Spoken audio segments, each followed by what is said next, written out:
जब लालू यादव को ये लगा कि उनका विरासत बिखर रहा है तो खुद मैदान में उतर आए। जब लालू यादव को ये लगा कि अब किसी से मेरी विरासत नहीं संभल रही है तो उनको लगा कि अब हमें ही मैदान में उतरना पड़ेगा। जी हाँ, राजनीतिक विरासत तो एक तरीके से तेजस्वी यादव ने संभाल लिया है, लेकिन कुछ ऐसी विरासत है जो तेजस्वी यादव तो क्या राबड़ी देवी भी नहीं संभाल पाई। तो लालू यादव को लगा कि अब हमें ही मैदान में उतरना पड़ेगा और मैदान में उतरकर अपने विरासत को किसी तरीके से समेटना पड़ेगा और समेटकर अपने पास रखना पड़ेगा। और उसी विरासत को समेटने के लिए लालू यादव छपरा पहुंचे। 6 साल बाद लालू यादव छपरा पहुंचे और किसी तरीके से विरासत को अपने पाले में करने के लिए अपने कार्यकर्ताओं से बातचीत करना शुरू कर दिया। विस्तार से आपको समझाएंगे कि किस विरासत की हम बात कर रहे हैं और किस विरासत को समेटने के लिए लालू यादव छपरा गए थे। लेकिन उसके पहले नमस्कार, मेरा नाम शशांक पांडे है। आप जनता जंक्शन पर मुझे देख रहे हैं, कैमरे के पीछे विशाल खड़े हैं और लालू यादव अचानक से छपरा पहुंचते हैं। छपरा में बने नए सर्किट हाउस में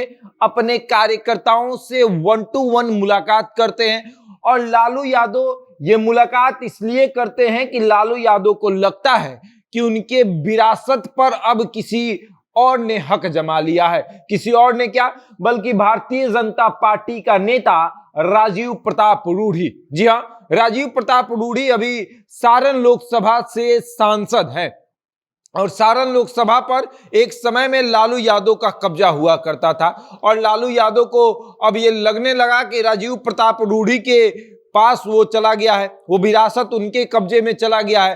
तो उस कब्जे से अपने विरासत को छुड़ाने के लिए लालू यादव आज छपरा पहुंचे थे और छपरा में जाकर वो तमाम अपने कार्यकर्ताओं से मुलाकात कर रहे थे, 1-to-1 मुलाकात कर रहे थे और सारण लोकसभा क्षेत्र पर चर्चा कर रहे थे। वो जानना चाहते थे कि आखिर उनकी पत्नी राबड़ी देवी चुनाव क्यों हार गई, आखिर उनकी पत्नी वहां से चुनाव क्यों हारी, आखिर उनके जो समधी हैं वो चुनाव क्यों हार गए, चंद्रिका राय वो क्यों चुनाव हार गए। इन तमाम मुद्दों पर लालू यादव ने आज बातचीत की।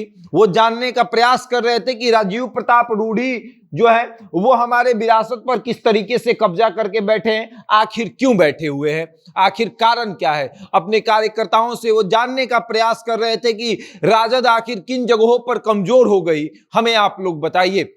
तमाम लोगों को वो एक गुट बनाकर मुलाकात कर रहे थे, सबसे 1-to-1 मुलाकात कर रहे थे और बंद कमरे में अपने कार्यकर्ताओं से लालू यादव ने लगभग 2 घंटे तक बातचीत की। तमाम कार्यकर्ताओं से उन्होंने बातचीत की और ये जानने का प्रयास किया कि आखिर दिक्कत कहां है। कार्यकर्ता अपनी बातों को रख रहे थे, लालू यादव कार्यकर्ताओं की बात को सुन रहे थे और ये बात वो इशारों में अपने कार्यकर्ताओं को बता रहे थे कि इस बार फिर कोई लालू परिवार से मैदान में उतरेगा। अब सब लोग लालू यादव की तरफ देख रहे हैं कि आखिर इस बार लालू परिवार से कौन मैदान में उतरेगा।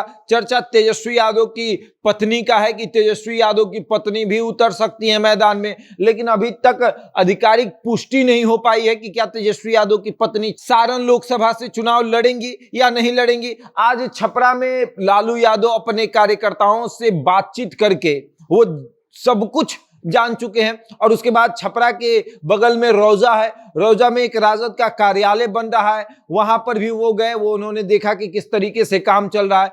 फिर लालू यादव ने राजीव प्रताप रूढ़ी का काम देखा कि राजीव प्रताप रूढ़ी लोकसभा में किस तरीके से काम करवा रहे हैं, वो भी लालू यादव ने एक नजर घुमा लिया चारों तरफ और फिर अपने कार्यकर्ताओं के अंदर एक दम भर दिया कि 2024 में हमें मजबूती के साथ इस बार लड़ना है और किसी तरीके से अपने विरासत को भाजपा के पंजों से निकाल लेना है।